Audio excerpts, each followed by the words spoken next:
Welcome back to Old Dogs. We have a guest today that I've been really excited about. Tyler, I've been trying to find ways to get you on, but college basketball coaching life is exhaustive, to say the least. So how you doing, man? Thanks for joining. Appreciate it, guys. Thanks for having me on this. I've been excited to be on it, and I'm glad we have some time to actually do it now. I'm pretty excited, and I'm happy Capel joined from his car. He made some time for us in his busy intercollegiate athletics life. Tyler, whenever you talk about sports in college, do you use athletics, intercollegiate athletics, or do you say sports? I usually just say college sports, to be honest with you. See Capel? You see how it works? I had my former boss use the word intercollegiate athletics, and so I just stuck with it. I ride with it. I mean, it's probably way more professional, so it makes sense. Shaw, you probably should use that. I'm at a junior college, so we just say college here. Well, I don't know if you heard Ryan last week. He kept dropping the athletics word as well instead of sports, which it was good catching up with him. It's been, probably over a decade. Do you guys get to chat much? We see him, maybe one time a year, Capel, when he comes in town. We try to. We try to get a round of golf with him. Yeah, we had it going for a few years where when he came into town, we at least try to get a round of golf in to hang out and all that. Tyler, I was thinking about today. I was like, man, what was it like playing with Tyler, going to high school with him? And I remember you're the first person I've ever seen do a Euro step. I remember being a senior at open gyms, and this wasn't a thing. I don't think people realize Euro step wasn't a thing until like the teens of the 2000s. And you'd be driving to the basket and you'd step to the side and what is this witchcraft? Is that allowed? Do you remember that, Capel? Do you remember him doing that? So I do remember that because, that was the year he really kind of implemented that. But you just didn't see it, number one, in high school, number two, in Southern Illinois, where like everything is a jump stop and pivot. And then Tyler's doing the Euro and they're calling travels. Yeah, that first half of the year, and we're like, that's not a travel. It's not a travel. He's taking the same amount of steps. And so finally, I think the game started to evolve a little bit as far as officiating went. But I do remember that. Yeah, that was the biggest thing, was the referees would call travel almost every single time. Where'd you come up? Where did you get it from?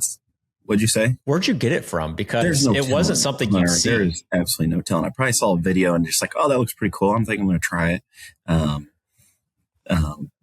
That or just playing through AAU season and just playing a lot of games. And that I actually can't remember who I saw do it, if it was someone in the NBA or something. But no, some referees would call it a travel even our senior year. Yep. And it was just, it is what it is. Did you get to use it in college? I was more of a catch and shoot guy in college, but not really at that level, just because I was scrawny. I was probably 170 pounds my freshman year, and anytime I tried to use it, I'd just get put on my back because someone would just put their forearm in me. So then I actually did have to play off 2 feet. So it was. What was Capel's go-to?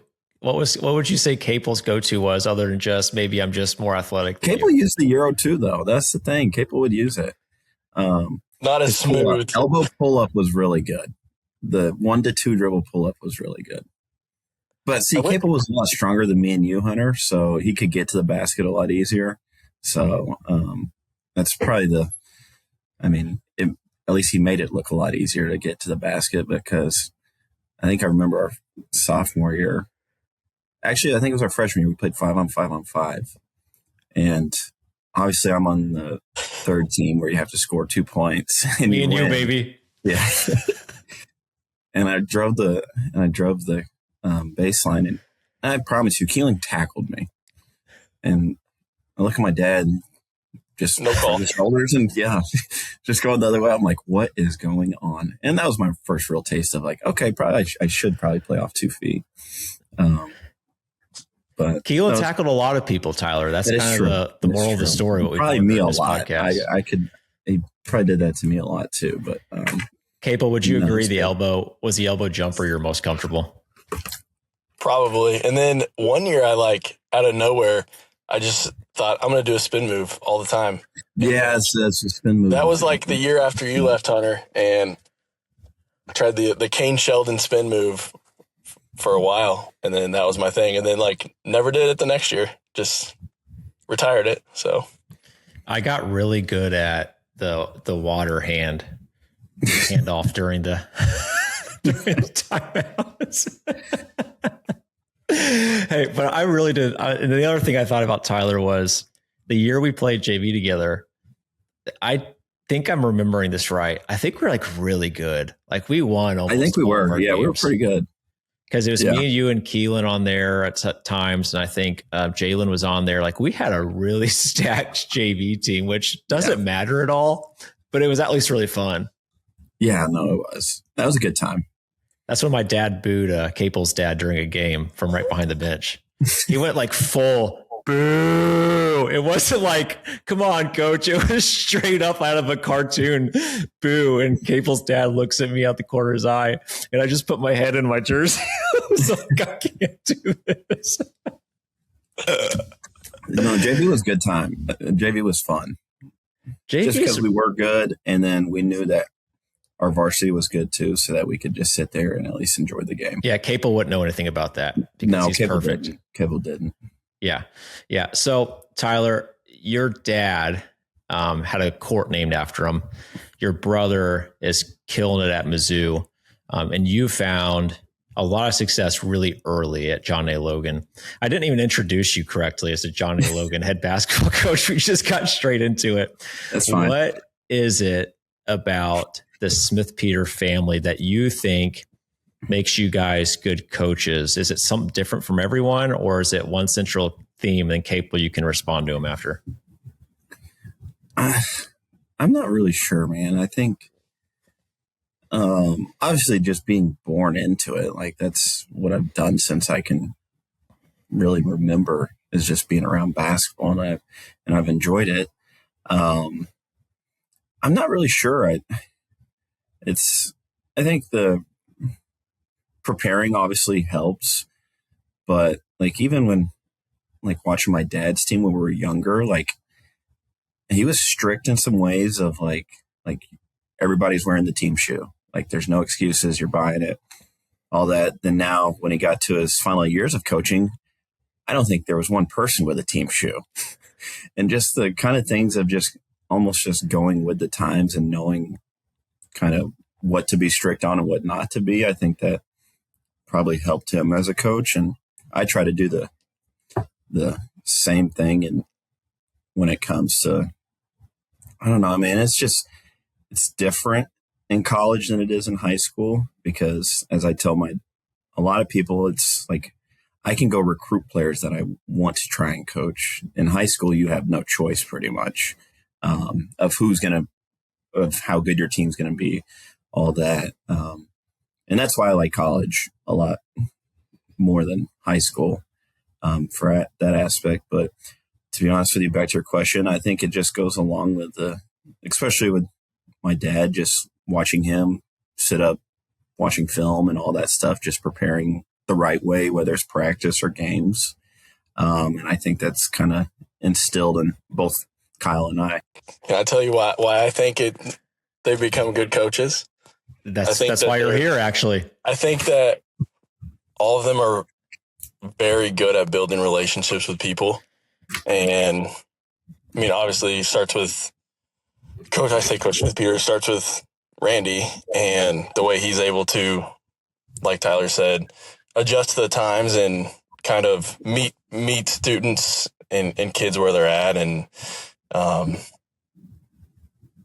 communicate with them in some ways that, you know, that maybe we be different than maybe a teacher would. And then I think of just growing up with Tyler. I think Tyler, I always tell people, Tyler's the one person that in our friend group that can have a conversation with anybody, anywhere, doesn't have to know them.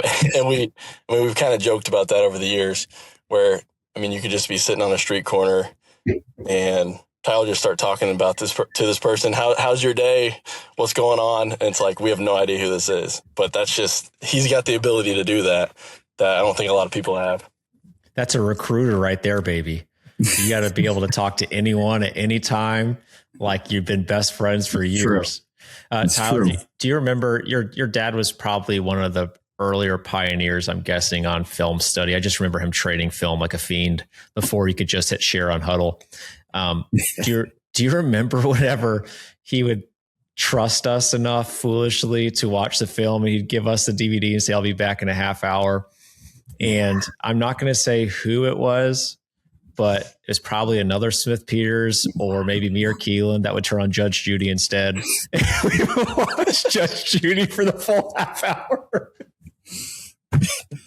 I think it would go along the lines where he would start it, or we would start it and watch like the first 4 minutes, and it's like, yeah, we've seen enough, and then just go, yeah, those are good times. And do we have someone as a lookout as well in that situation to where you can almost hear my dad or Coach Henshaw or Coach D come down and just check on us and just try to switch it real fast? There was that. There was the toilet distraction. We had a toilet in the locker room with no doors around it. So if you were using it, you were just using it in front of the whole team. Like, he had to deal with a lot of distraction potential using that. Cause it was another Smith Peters. I'm not going to say who it was. Really like to use that toilet during the worst times. Gabe, I think Gabe was a big fan of it our senior year. I think Gabe was. Yeah, Gabe Oglesby was also a big fan of that toilet. Yeah, there was times where we'd walk in right before the game and where's Gabe? Oh, he's over there. Hurry up. I think it's training for the mentality of like being the old guy that walks around the locker room naked at the YMCA. Like, that is like the bar that you have to pass before you get to go do that. My next, actually, it's kind of my first question. Out of all your brothers, who would you pick to coach? Let's say you got the option. I get to coach one of my brothers. Which one would you choose? And we're not going to get to say all of them. We got to choose. I'd say Matt. Why is that? I think the biggest thing with Matt is like, he had moves, man. Like, he was good. He was shifty. He could get like his pull up, his shot. I actually enjoyed watching Matt play, which I enjoyed all my brothers play. But I think it would probably be Matt. Now, if he sees this, I'm going to get a text and say, I knew all along I was the best Smith Peters, blah, blah, blah. And like I said, I mean, Colby was good. I mean, Ryan was solid. Kyle was good. It was just one of those things to where I would enjoy any of them. Now, Ryan would probably be hard to coach at times with the toilet situations and all that, but it was still fun to be around him. Ryan's ball, I don't think ever got above the rim. When he shot, it just goes straight there. Darndest thing I've ever seen in my life. If he was going to make it, it was going to be a straight swish, because that's the only way that it could go in. I have seen him bank some in. He banked one in at the top of the key once against El Dorado my freshman year. That's right. Yeah. But that was a coach's answer, because I've been asked before, like, what would your dream position archetype be? And I'd say, give me a point guard that can direct everything. Yeah. And so that does make sense strategically, just to allow you to save face with the other brothers. Positional value is important in some of these situations. But Kyle he's on the staff at Mizzou. He was probably class of like what, 2001? Okay. Yeah. So that was before I moved. I think I moved there in 2002 ish. I'm curious from both of you guys, what was the hardest part about transitioning from high school, where you guys were both elite players, you won a state championship, all that stuff, Hall of Fame, to playing in college? Tyler, you had a pretty successful career at SIU. Capel played well at Lewis as well. What would you say, starting with Tyler, was the hardest transition for you? The physicality, the speed of the game was a huge difference. That was probably the biggest difference, because, I mean, let's be honest, I weighed probably $165 going into SIU, and I was 6'3", 6'4". So I got pushed around. And it's kind of crazy, because obviously I spent 5 years at SIU with one of them being a red shirt. I came in at like 165 pounds and I left at 205 pounds. And I say that all that weight I gained was good. but I think that was the biggest difference, just the physicality and just playing against players that are 6'6", 6'7", that are more athletic than me and faster than me and stronger than me and pretty much of every category when it comes to attributes or physical traits. Yeah, physicality, the speed of the game, probably more the speed of the game. Now, I actually had my appendix removed like 2 weeks before I went to college, and I lost a ton of weight and was really weak. Like I had to miss like the first week of fall practice, and so I was already behind. But when you go in and you're playing with guys that have been in college for 3 years that are 22 years old, and like the game, and by the time you finish from freshman to senior, like the game slows down every single year. And finally, by the time you're a senior, you feel like you can read things and see things a little bit slower, or things look a little bit slower, which helps. But like the hard thing was, I mean, coming from a smaller school, I mean, when I went up to Lewis, we've got a bunch of guys that were from 4A schools and may not have even been the best player on their team, but they were really good players. And so just really having to adjust to that was pretty big. I know Tyler can speak to this. There's a lot of kids at smaller schools who are good players and they think they're college bound because they're good at smaller schools. And it's like, dude, you would be the eighth man in Naperville or whatever. Like you wouldn't even, there was a kid who left Schaumburg High School and came up to Wisconsin during COVID, and his family ended up staying. He was a freshman B player. He was a starting shooting guard for us on a state quarterfinal team the next year. So there is so much naivete to some of these, the kids going from small towns to, especially the ones that are like 6'3", and they'll show you their post film. And it's like, oh man, you have no idea. Your parents are not helping you. You know? I'm sure, Tyler, do you see that quite a bit? I'm sure you get a ton of film. Yeah, no, we get a lot of film. And I try to tell people like you said, like the Naperville area, like I don't think you need to start playing AAU when you're in 5th grade or anything. But like once you get to your sophomore year, like I think AAU helps just because then you're playing against usually teams from different cities and all that, not just staying in Southern Illinois. And that's, as I tell people, like go to St. Louis, go to Chicago, go play in an AAU tournament, and then you'll kind of see where you're at, because it's pretty easy to see for most people that are reasonable and not just delusional, to see where they're at when it comes to the athletic ability, skill ability, and all that. But no, it happens quite often.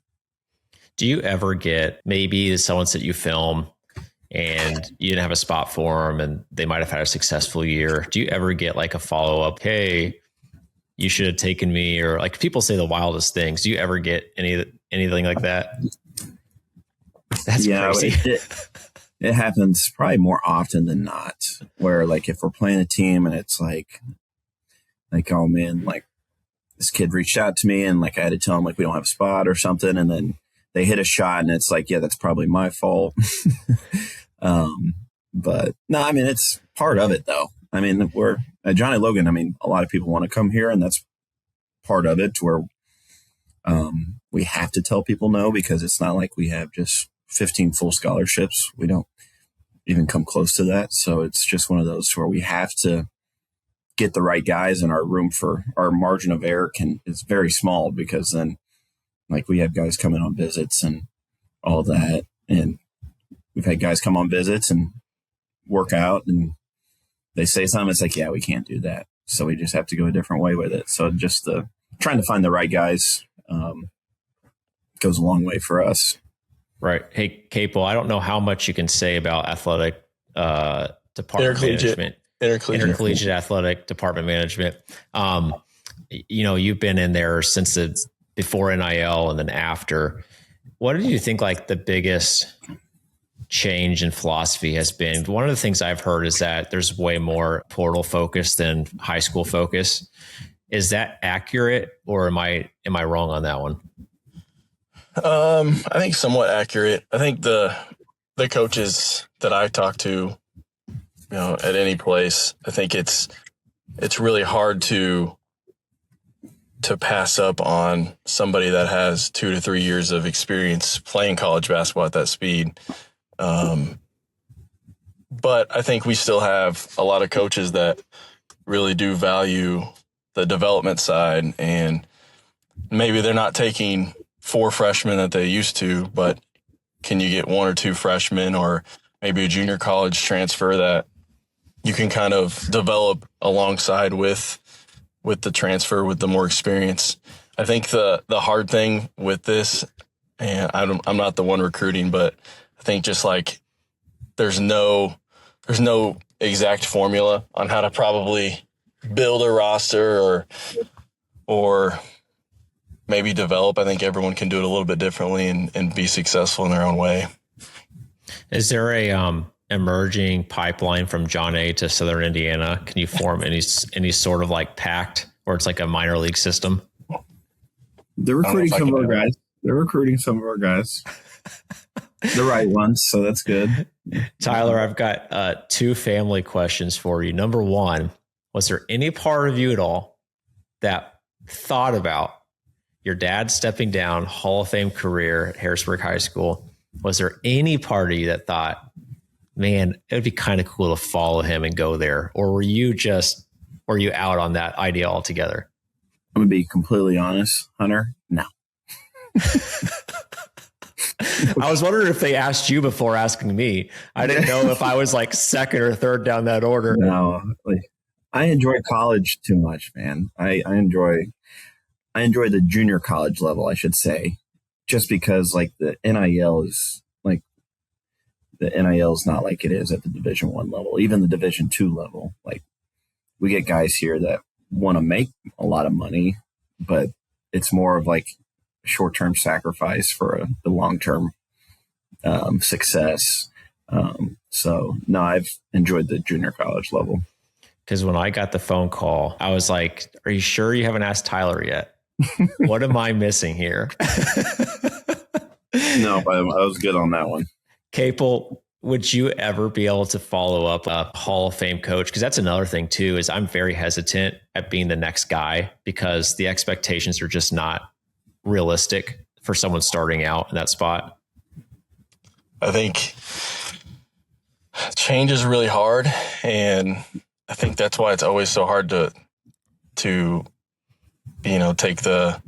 take over for somebody that's been at a place for a long time, whether that's coaching, administration, obviously, especially if they've done things really well. And so then when you become the next person in that spot, you get questioned on, well, that wasn't done like this before. And I think that's always the hardest thing to deal with, where you can still be really good at something and do it differently. So, and the landscape in Southern Illinois sports was changing. There's this adaptation you'd have to make to, you're not getting, I just call it as it is, you're just not getting as many high level athletes as they used to. You used to see kids from Southern Illinois go play at higher levels and everything all the time. And now I'm having a harder time seeing those stories of kids going from there to play. Second family question was, you coached with your brother. What is that like?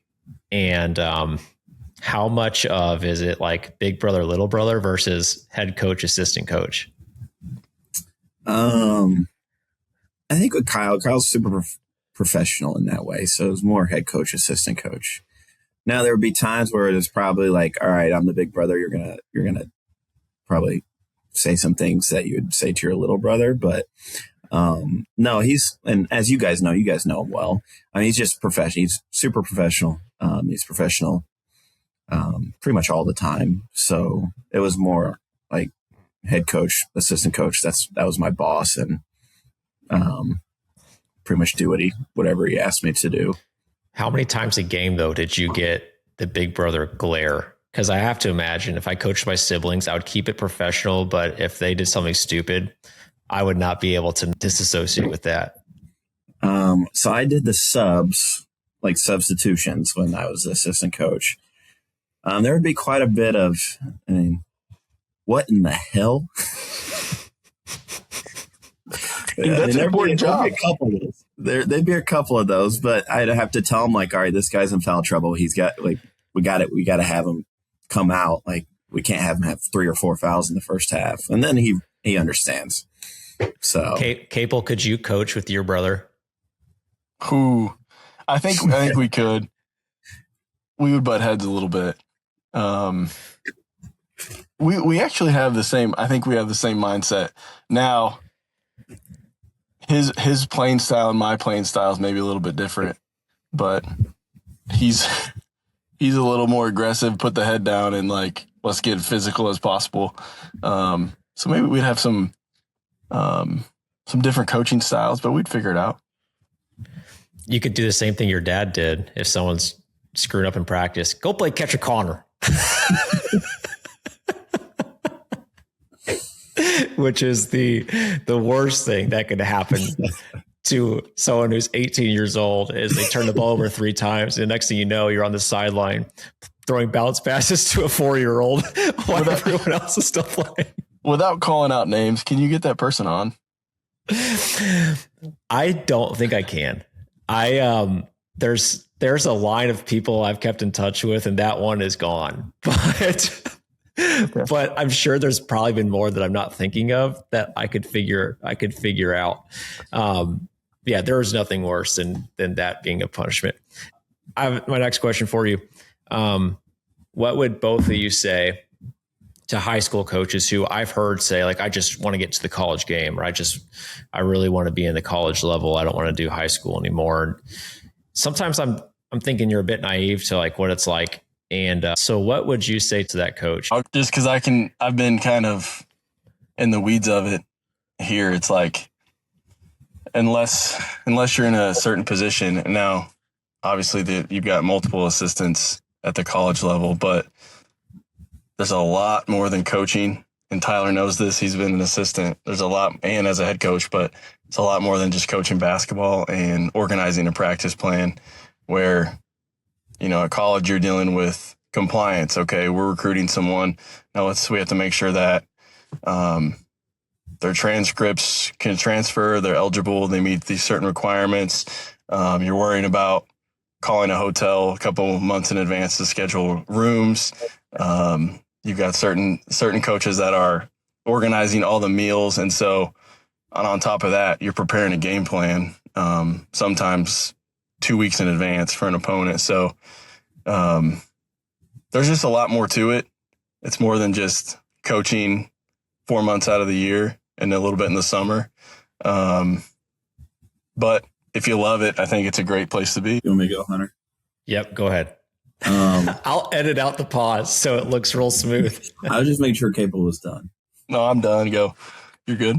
I mean, it's happened before. I mean, there's been quite a few coaches that have done like high school to college. I think like probably the biggest one to date is probably Nate Oates.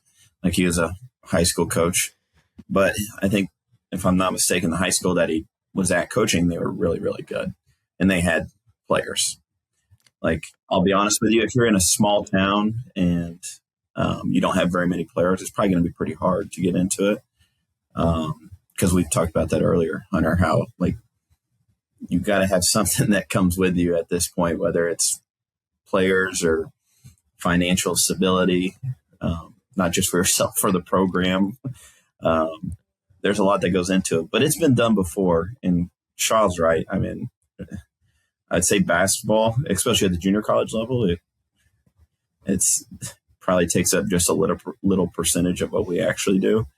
And that's the other crazy thing is in college, like these guys aren't going home to their parents or their houses. Like if something happens outside of practice, like they're calling you, whether it's 3 a.m. or 12 a.m. or just random times, and just having to pretty much handle that every single day while they're on campus. And it can be a lot, but if you love it, then you love what you're doing.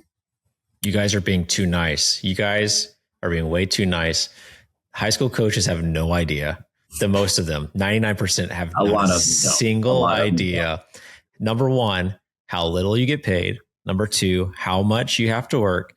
Number 3, how many butts you have to kiss. Number 4, how much pressure is on winning and losing. I could keep going. They have not a single idea in general. But Nate Oates' first high school, Watertown, Wisconsin, they called me probably 6 or 7 times one summer asking me to go coach there. And in the back of my mind, I was like, that would be kind of cool, right? Like, that would be pretty sweet. And they even called the last one. They said, here's the deal, Hunter. We've got a special ed position, but it's like a room monitor.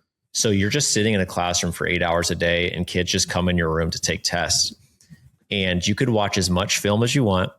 You could do, and I was just like, I was having a hard time because I had a group I really cared about as juniors and seniors. And we finally hit a spot where we were winning and we were probably one of the better teams in our area of the state. And I thought about it a long time, but what it came down to is they're in a conference called the Badger Large, and it's like the Madison area teams.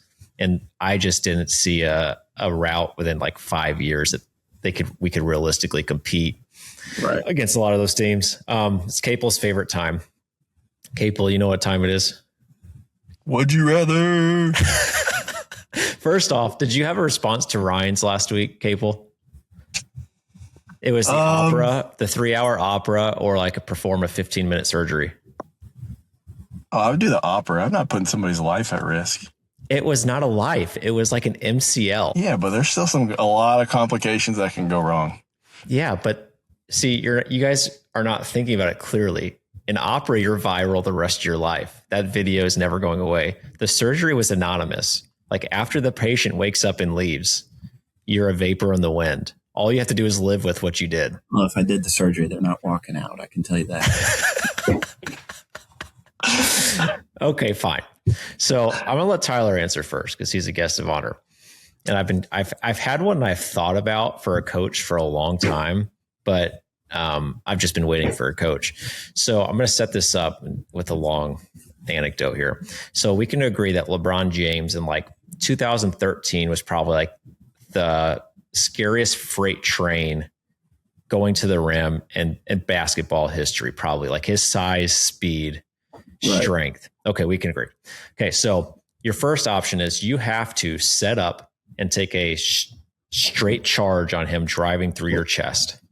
You're probably breaking several bones. The second option, this is the coaching part. Your team is guaranteed to get 0 charges for the whole entire next season. I'll be honest, they rarely call charges anymore in college. So, gosh, that's a tough one. Because, I mean, now that I think about it, I mean, Hunter, someone could probably die. LeBron came at him pretty hard like that. My team might just have to take the brunt of this one. Just tell them, don't even try to take a charge this year. It's not going to work. That is a good one, though. That is a good one. What about you? What about LeBron if he was in 5-on-5-on-5? How would that end up? We would all die. You know, I mean, Keelan would try to tackle him at least. I was thinking the other day, if I took Austin Reeves and put him on Northwestern, could they win the NCAA tournament? Ooh, what do you guys think? I think there'd be a good chance. There would definitely. I don't think a people school in the Big understand Ten. A school in the Big Ten, it could happen because feasibly they could go 500 in the Big Ten and still get into the NCAA tournament. Yeah. Because I was thinking to myself, you have Dibanza at BYU who got bounced early and he was an elite talent, but Reeves is like a proven NBA talent. I didn't want to go higher than that, like a Jaylen Brown. Right. I think I could assume probably would get a team at least on his own to the Final Four. But if I could go like B+ NBA player, that's an interesting conversation. But now Luka's out. Reeves is like the number one option, and he's out too. Oh, Reeves is out? Yeah. I don't watch a lot of NBA. I don't watch a lot of NBA. All I hear is about is Luka's hamstring, okay? Reeves is out too. Austin Reeves put up like 50 in a game earlier this year, didn't he? Yeah, but did you hear how Reeves got like his diagnosis wrong? They sent him to the locker room, and the visiting team X-rayed the wrong body part, and they said he's fine, and then he got more hurt, and then he's out for the season. Is that crazy? There's got to be something to that, to where they can just. I mean, that sucks. That's tough. Could you imagine Tyler telling your athletic trainer another team's got a player, it's like a rival coming in, hey, they're going to tell you oblique, but I'm going to need you to X-ray his thigh. That's crazy. But going back to the would you rather, I think it's a much harder decision than maybe someone listening would think, because as a coach, you want to do whatever it takes to win. And you also want to be able to do what you're going to tell your team to do. However, you also don't want to die. Yeah. Mild concussion. Maybe a little sternum crack, but like. You're talking broken ribs, broken sternum. I mean, what is, like, realistically, LeBron's like, what, 6'9", 250? Oh, yeah. And he's moving at a lightning speed. Yeah, like, they wanted to even had thoughts of playing in the NFL as a wide receiver. Like, guys, I hate to be like that, but so your they team don't really just not call getting charges too much in college. So I think we'll just tell our guys just to jump and wall up, because there'd be a chance that I would not make it out alive. Johnny Logan's doing verticality drills every single day. Yes. Yep. Oh, thanks for joining, guys. This is a lot of fun. Hey, Capel, you got anything on the way out? You've been gone a while. Not really, man. Just working on some home projects for the baby coming in a couple months. It's really coming soon. It's really yeah. I've got some work to do. Did you tell your boss what I told you, to use your wife going into labor as an excuse to get on this? No, I did not do that. Dang it. We talked about the Masters a while ago. This will play on the day after the Masters, and Capel, who's going to be the winner? It's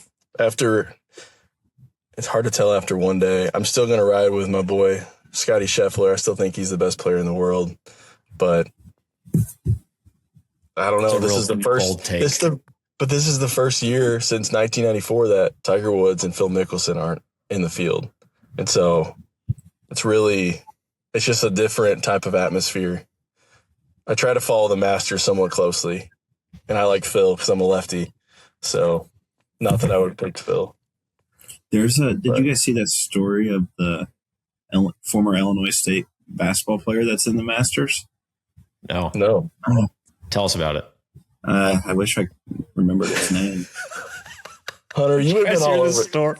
No, if you can look it up, like, he's literally like an amateur golfer and just kind of went into some amateur golf tournament in Arizona, and his dad is his caddy, and literally won it to get to the Masters.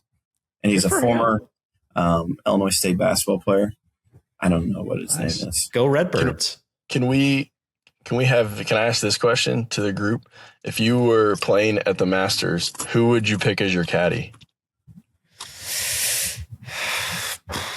All right. His name is, Capel, Brandon Holtz. Okay, everyone, look up Brandon Holtz and his story. I'm sure it'll be on ESPN. He's a realtor in the Bloomington area. Capel, that makes sense. So somebody said there's a realtor in the field, but I didn't know he was a former basketball player. Redbird. Capel, to answer your question, I would choose Steve Carell, probably. I just want to have a good time. Yeah, I'd choose Ryan Smith-Peters. Maybe I'll change mine to that too. It would be a good time to do it. I think that would be a solid pick for sure. Yeah. I thought Capel was going serious question there, and I thought I'd derail it. This is a lot of fun. I think next week, I hope I'm not mistaken, will probably be Jake Stewart's part 2. I'm going to ask him a lot of questions about coaching in your hometown, coaching your friends' kids, because that's something I was not interested in doing. It would be tough. It would be tough. That would be really hard. Having the parents of your kids have your phone numbers, stories about you from your childhood, all those things that just can come out of nowhere, and it wouldn't be very fun. So Tyler, I appreciate it. Capel, you got to be more regular, but we appreciate it. We'll see you guys later.